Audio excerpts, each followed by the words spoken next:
You obviously had a major role in bringing the BNP on Question Time. And I'm just wondering whether in hindsight, if you have any regrets on doing that. None at all.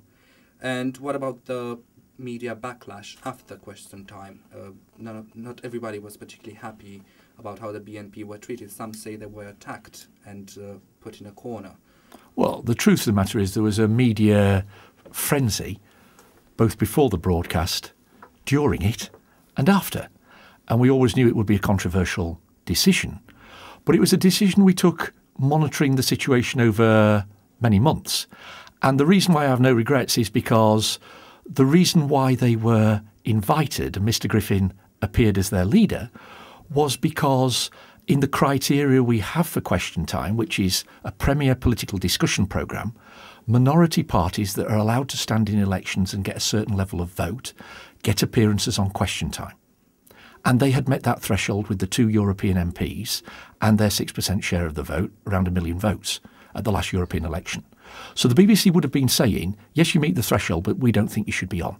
In my view, the upholding of impartiality of a party that is recognised within the electoral framework, can stand and is registered by the Electoral Commission, should be on. And that's what they were. Rare appearance, but they should be on. Then the actual programme itself is always determined Question Time by the audience themselves and what questions that they want to ask. Okay?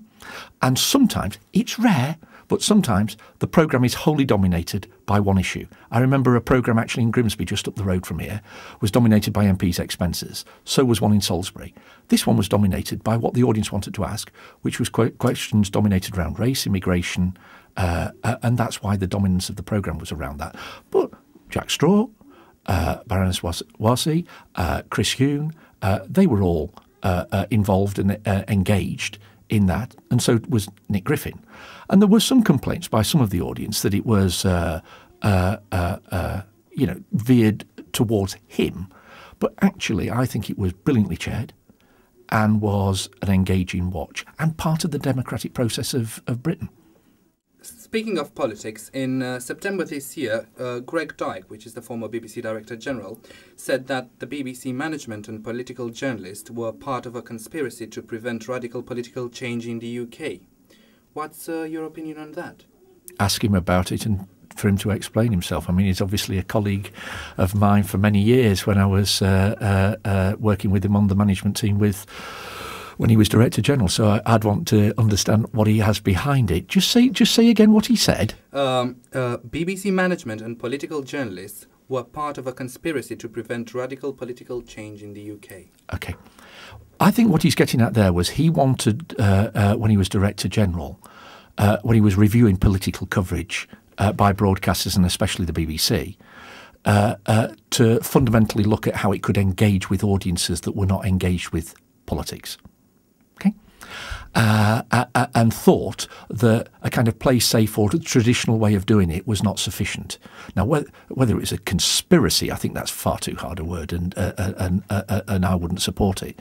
But there is a constant need for the BBC to review its public purpose around sustaining citizenship and saying how can we engage with all audiences, particularly the young. But this week we've just launched probably the most innovative website in the world about the coverage of democratic institutions, Democracy Live. Question Time itself last week got 8 million audience. The week after it, forgive me, was 3.5 million, with an audience that is a very wide demographic from your age to mine and beyond. So there are ways that we're looking at how we can engage wider audiences in the democratic process and politics. But I think we do a pretty damn good job. You're going to be speaking today about the best journalism in the world. I would assume that you're going to say it's the BBC. Can you give us a bit of detail on that, please? Well, in the title of the lecture, I put a question mark. But by the end of it, I hope I can remove the question mark. Is if you're head of the BBC's journalism, I think you've got to be able to say to all your staff and to the public that own you what you're about in one sentence. I do. And the sentence is, at the end of the day, what is BBC journalism aiming to be, not is, but aiming to be, is the best journalism in the world. Best is a very high bar. because it means you're giving distinctive coverage in the way that you deliver your stories, by specialism, by bureau around the world, by eyewitness reportage, by analysis depth, values of impartiality, etc. You're raising a bar of being truly distinctive. And world means truly world class. It doesn't mean you're rather good, but you could be a heck of a lot better. You're striving to be as good as, if not the best in the world. So what I'll be explaining is, it's not we are, it's what we aim to be all the time as a fundamental part of what the BBC provides. The view coming down the A46 is the same view as I saw in 68, 40 years ago, which is the cathedral on the hill. So dominant, so beautiful, and so memorable. Well, I think the fact that the city has one of the greatest cathedrals in the world, and the interesting thing with the cathedral is not just its building, but its location on a hill that you can see for miles around, does make it that an entry point into the city that is truly memorable. When I was here 40 years ago, this university complex did not exist in any form. So the thing that you see as soon as you come in is something that's very traditional and familiar and has indeed been here for, 1,000 years and more, is side by side with things that have only been here for less than a decade. And so what hits you about Lincoln as soon as you come back is some things don't change at all, and some things have changed very, very dramatically. So I would imagine, and I'll feel this during the whole of the day I spend here, that the university has been a catalyst to a much greater buzz and dynamism and sense of young in the city, greater than when I was here. But there are still some things here which you can be incredibly proud of that will never change. Where did you go to school? I went to Our Lady of Lincoln School on Lawton Way, on the Ermine, for a year. I hope it is. And then I went to what was Lincoln School on Rugby Road and is now Lincoln Christ Hospital School. And I joined in 1C, if I remember, and left in the sixth form. And your father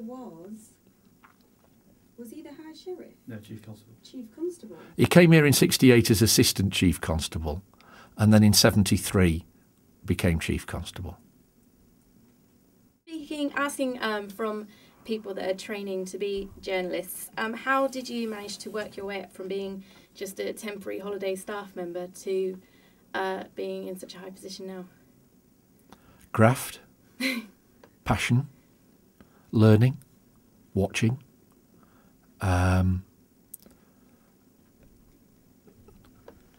Probably having a streak of ambition, but not arrogance. BBC is the most fantastic place if you have the opportunity to work in so many different areas. So, you know, I left university and was in the local newsroom literally opposite the building, being a dog's body, doing anything and everything. And they all thought I was rather strange because I was so mustard keen. But I'm still that today. In fact, when I go back to BBC Leeds, 30 years on, they say you haven't changed at all, Mark, because you're still like a puppy dog, loving everything. Well, that's because I love journalism and I love what it stands for and what we're about. So if you lose that, then I think you've lost the plot. But I don't think I was the greatest reporter of all time. That would be an understatement. I don't think I was the best filmmaker. I think I was decent at running teams and bringing out the best in the teams that were around me. I could inspire people and I was tough on standards. And I think that helped me move on.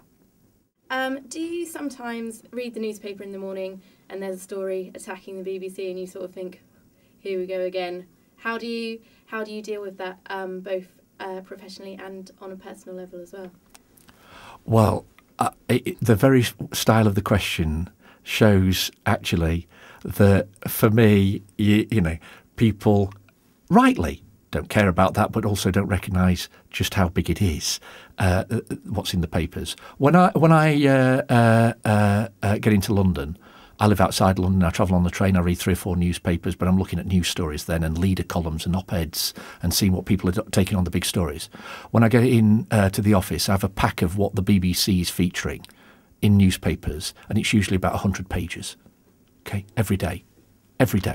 Anything from EastEnders through to criticism of the management, through to, you know, for instance, today, the tragedy of a guy being killed in East Africa on a children's programme, crushed by an elephant, mixed through to coverage about news stories that the BBC have been on, through to stories about winning awards or soap programmes. It's a whole range of things. It's not just criticism.